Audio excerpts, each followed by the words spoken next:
Hello guys, तो मैं Sophia percent reader से आपके लिए केमिस्ट्री के एक और नई वीडियो के साथ में, और हम यहाँ पर पढ़ रहे हैं हमारा जो क्लास 10th का केमिस्ट्री है वो हम यहाँ पर स्टडी कर रहे हैं। एसिड बेस एंड सॉल्ट की अगर हम बात करें तो फर्स्ट चैप्टर में आपको ऑलरेडी करवा चुकी हूँ। क्लास 10th का अब ये सेकेंड चैप्टर है जिसको हम कह रहे हैं एसिड बेस एंड सॉल्ट। और एसिड बेस एंड सॉल्ट के अंदर अगर हम देखें कि हम कितने टॉपिक्स को स्टडी कर चुके हैं, सो एसिड बेस एंड सॉल्ट में हमने एसिड पूरा कंप्लीट कर लिया है, बेसिस की केमिकल प्रॉपर्टीज़ भी कंप्लीट कर लिया है। अब मैं आपको एक बहुत ही इंपॉर्टेंट टॉपिक करवाने वाली हूँ जिसके ऊपर क्वेश्चंस भी पूछे गए हैं और कई बार पूछे जाते हैं, और वो इम्पॉर्टेंट टॉपिक है dilution of acid and base, acid और बेस का डाइल्यूशन। तो हम यहाँ पर डिस्कस करेंगे कि एसिड और बेस का डाइल्यूशन किस तरीके से होता है और इसका डाइल्यूशन को हम किस तरह से पढ़ते हैं। तो चलिए हम यहाँ पर देख लेते हैं एसिड और बेस का डाइल्यूशन किस तरीके से होगा। देखिए, तो पहले तो मैं बात कर लेती हूँ कि एसिड और बेस का कंसंट्रेशन हम कैसे मेज़र करते हैं। एसिड और बेस के अगर कंसंट्रेशन की हम बात करें तो उसका कंसंट्रेशन हम कैसे काउंट करेंगे या कैसे मेज़र करेंगे वो हम बात कर लेते हैं। तो देखिए, एसिड का जो कंसंट्रेशन होता है वो H+ आयंस की वजह से होता है, क्योंकि मैंने आपको पहले ही बताया हुआ है कि एसिड वो होते हैं जो एक्वस सॉल्यूशन में H+ आयन देते हैं, उन्हीं को हम एसिड बोलते हैं। ठीक है, क्लियर। तो एसिड वो होंगे जो एक्वस सॉल्यूशन में कैसे आयन दे रहे हैं, H+ आयन देंगे, H+ आयन रिलीज करते हैं। जबकि बेस क्या होते हैं, बेस वो होते हैं जो OH- आयन को रिलीज करेंगे। ठीक है, सो एसिड वो होंगे जो H+ आयन दे रहे हैं और बेस वो होंगे जो OH- आयन दे रहे हैं। ठीक है, और जब भी कोई एसिड किसके साथ में रिएक्शन करता है, बेस के साथ में क्या करता है, रिएक्शन करता है तो न्यूट्रल कर देता है। लेकिन अगर हम इसके कंसंट्रेशन की बात करें तो एसिड का जो कंसंट्रेशन होता है वो उसके H+ आयंस की वजह से होता है, और बेस का जो कंसंट्रेशन होता है वो उसके OH- आयन की वजह से होता है। सो अगर एसिड हम उसको बोलेंगे जिसमें जो कंसंट्रेशन है वो अगर H+ आयन का ज़्यादा होगा तो उसको हम बोलेंगे एसिड, और जो कंसंट्रेशन है अगर वो OH- आयन का ज़्यादा होगा तो उसको हम क्या बोलेंगे, उसको हम बोलेंगे बेस। तो ये दो टर्म्स होती हैं जिसके बेसिस पे हम एसिड का कंसंट्रेशन निकालते हैं। तो आपको एसिड या बेस का कंसंट्रेशन देखने के लिए क्या करना पड़ेगा, बस आपको क्या करना है, उसके अंदर H+ आयन और OH- आयन का कंसंट्रेशन हम देखते हैं। अब डाइल्यूशन का मतलब क्या होता है, डाइल्यूशन का मतलब होता है कंसंट्रेशन को कम करना। ठीक है, कोई भी गाढ़ी चीज़ जो होती है उसको हम कंसंट्रेटेड बोलते हैं, और वही चीज़ अगर क्या हो जाती है, पतली हो जाती है तो उसको हम डाइल्यूट कहते हैं। इसको एक एग्जांपल से समझ सकते हैं। देखिए, हमने हमारे घरों के अंदर शुगर तो होती ही है, एक ग्लास में पानी लेंगे, उसमें थोड़ी सी शुगर, बहुत कम अमाउंट में, लिटिल बिट अमाउंट में शुगर हम ऐड कर देते हैं। जब हम उसमें शुगर को ऐड करते हैं तो आप ये देखते हैं कि एक जो भी है पतला सा सोल्यूशन बनता है वो ग्लास ऑफ वाटर के अंदर। ठीक है, उस ग्लास में हमने लिटिल बिट ½ टीस्पून या 1 टीस्पून शुगर डाली है, तो आप ये देखेंगे एक वो हो जाएगा आपका डाइल्यूट सॉल्यूशन। लेकिन वहीं अगर हम मान लीजिए कि 1 कप ऑफ शुगर लेते हैं और 1 कप ऑफ वाटर लेते हैं और दोनों को मिक्स करते हैं और थोड़ा हीट कर देते हैं, सो आप क्या देखेंगे कि उस पर जो चाशनी बनती है तो वो क्या होती है, एक तरह का गाढ़ा सॉल्यूशन। अगर दोनों को कंपेयर करोगे, पहले वाली चीज़ के अंदर जो आपने एक ग्लास में पानी लिया था और उसमें थोड़ी सी शुगर डाली थी, और सेकंड वाले को अगर कंपेयर कर रहे हो जिसमें आपकी चाशनी बनी हुई है, तो दोनों में से कौन ज़्यादा गाढ़ा होगा और कौन पतला होगा। जो चाशनी रहेगी वो बहुत ही ज़्यादा क्या है, थिक रहेगी। ठीक है, और जो फर्स्ट वाली जो सिचुएशन है वो कम रहेगी। रीज़न इज़ दैट कि उसके अंदर शुगर के पार्टिकल्स ज़्यादा हैं, इसलिए वो ज़्यादा कंसनट्रेटेड है, और इसमें शुगर के पार्टिकल्स कम हैं। वैसे ही एसिड और बेस का जो कंसंट्रेशन देखा जाता है वो उसके H+ और OH- आयंस की वजह से देखा जाता है। अगर H+ आयंस का कंसंट्रेशन ज़्यादा होगा तो वो ज़्यादा माना जाएगा, और अगर OH- आयन का कंसंट्रेशन ज़्यादा होगा तो वो ज़्यादा माना जाएगा। ठीक है, ज़्यादा कंसंट्रेटेड माना जाएगा। अब डाइल्यूशन करने के लिए हमको क्या करना पड़ेगा, अगर एसिड कंसंट्रेटेड है और बेस भी कंसंट्रेटेड है मतलब एसिड में भी H+ आयन बहुत ज़्यादा हैं और बेस में भी OH- आयन बहुत ज़्यादा हैं, तो हमको क्या करना पड़ेगा, उसका डाइल्यूशन करना पड़ेगा, उसे पतला करना पड़ेगा। सो उसके लिए हमें उसमें क्या मिलाना पड़ेगा, वाटर मिलाना पड़ेगा। उसमें हम उसको किसको मिलाएंगे, उसमें हम वाटर को मिलाएंगे, उसमें हम पानी को मिलाएंगे। तो जब हम उसके अंदर वाटर को ऐड करेंगे, मान लीजिए आपने एक बीकर में एसिड ले लिया है जिसका कंसंट्रेशन बहुत ज़्यादा है, ठीक है, और या फिर आपने बेस को ले लिया है एक बीकर के अंदर और उसमें आप वाटर को ऐड कर रहे हैं। सो अगर एसिड बहुत ज़्यादा क्वांटिटी में लिया गया है और उसमें जब आप पानी को ऐड करेंगे, सो एसिड क्या हो जाएगा, स्प्लैश हो जाएगा, बीकर फूट सकता है, या एकदम बहुत ज़्यादा कंसंट्रेटेड एसिड के अंदर जैसे ही पानी जाएगा, ठीक है, तो कुछ भी हो सकता है।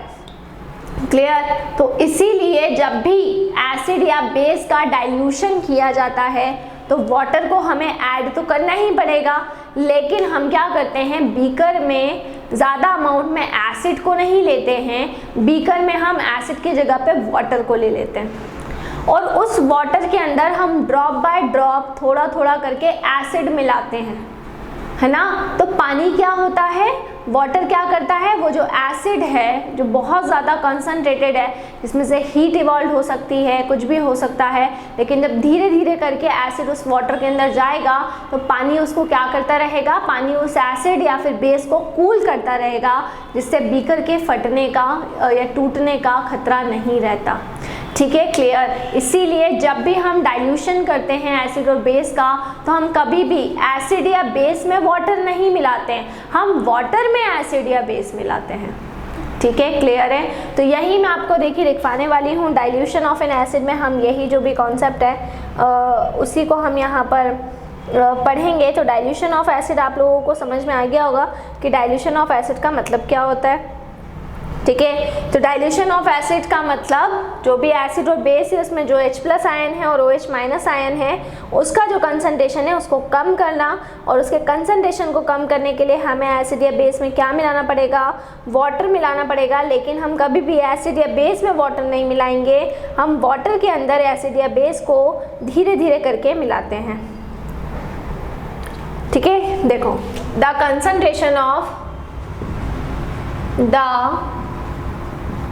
concentration of hydrogen ion in an acid, hydrogen ion in an acid and hydroxide ion in a base and hydroxide ion in a base,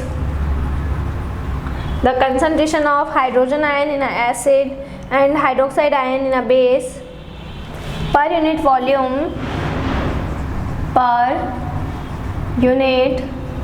volume shows the concentration of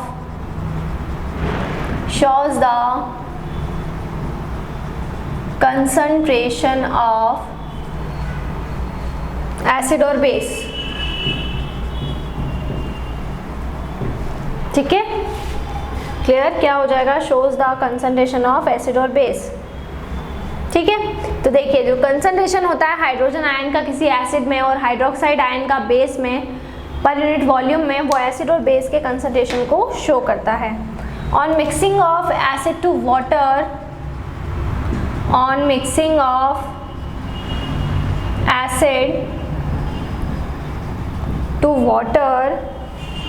on mixing of acid to water, the concentration of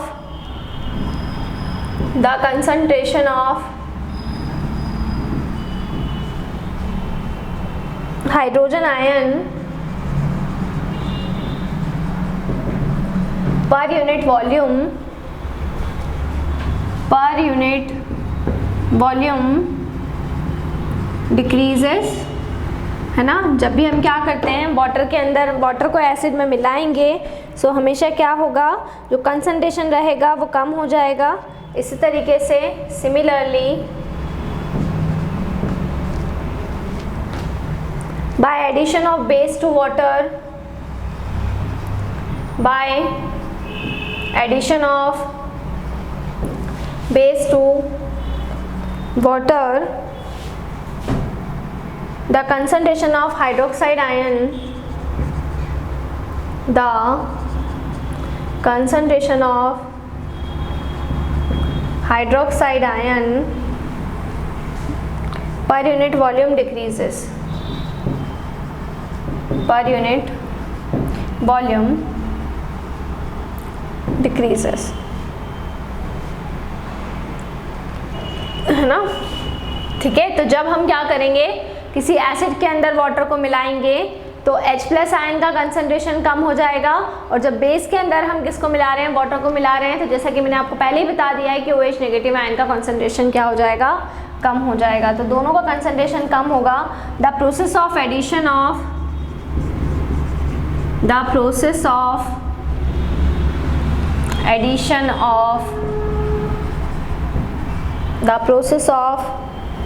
addition of acid or base in water, acid or base in water is called dilution, है ना। जो acid और base को जब हम water में add करते हैं तो उस प्रोसेस को क्या बोलते हैं, उस प्रोसेस को हम बोलते हैं डाइल्यूशन। एंड द एसिड और base is called diluted, and the acid and base is called diluted. ठीक है, अब सुनिएगा, इतना आया समझ में। तो जब भी हमें डाइल्यूशन करना होगा तो हमें वाटर को ऐड करना पड़ेगा। बट आगे देखते हैं, the dilution of acid, dilution of acid and base is an exothermic process, जिसमें से क्या बाहर निकलती है, जब भी आप एसिड या बेस में क्या मिलाओगे, जब भी आप एसिड या बेस में वाटर को मिलाओगे तो उसमें से क्या बाहर निकलेगी, हीट बाहर निकलेगी। ठीक है, देयरफॉर एसिड और base is always added to water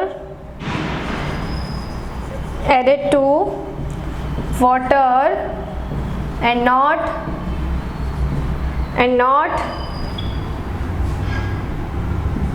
water is added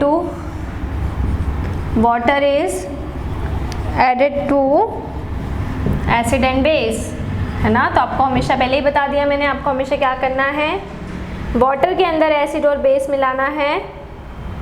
ठीक है, क्लियर। इफ water is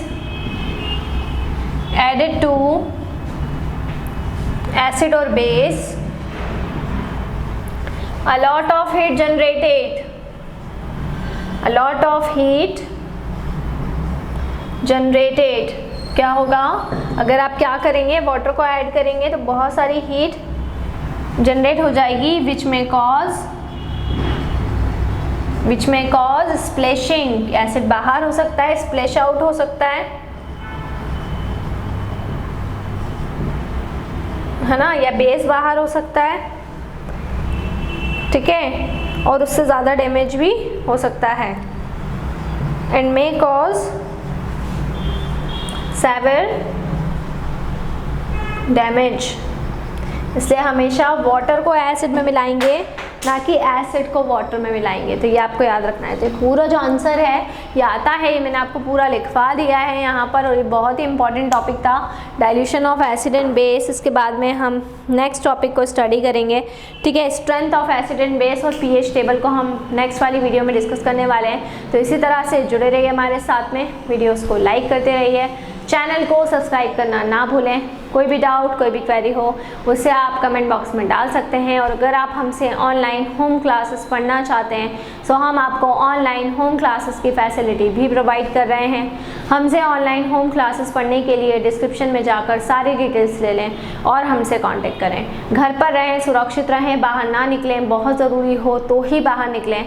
और मैंने आपको क्लास 9th और 10th 9th का और 11th-12th का कंटेंट ऑलरेडी करवा दिया है। तो प्लेलिस्ट के फोल्डर में जाकर चैप्टर का नाम टाइप करें, वहाँ से आपको मेरी सारी वीडियोस मिल जाएंगी।